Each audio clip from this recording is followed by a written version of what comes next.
சென்னையில் 397 இடங்கள் மற்றும் புறநகர் மாவட்டங்களை சேர்ந்து 966 இடங்களில் மழைநீர் தேங்க வாய்ப்புள்ளதால் நீர்நிலைகளை முறையாக தூர்வார துணை முதலமைச்சர் உதயநிதி ஸ்டாலின் உத்தரவிட்டுள்ளார்.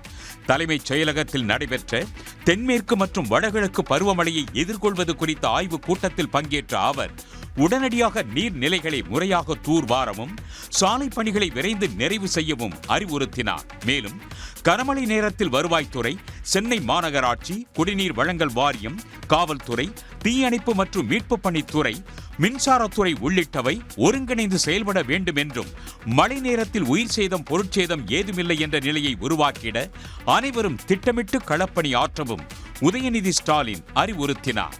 மேலும் கனமழை நேரத்தில் வருவாய்த்துறை, சென்னை மாநகராட்சி, குடிநீர் வழங்கல் வாரியம், காவல்துறை, தீயணைப்பு மற்றும் மீட்பு பணித்துறை, மின்சாரத்துறை உள்ளிட்டவை ஒருங்கிணைந்து செயல்பட வேண்டும் என்றும் மழை நேரத்தில் உயிர் சேதம் பொருட்சேதம் ஏதுமில்லை என்ற நிலையை உருவாக்கிட அனைவரும் திட்டமிட்டு களப்பணி ஆற்றவும் உதயநிதி ஸ்டாலின் அறிவுறுத்தினார்.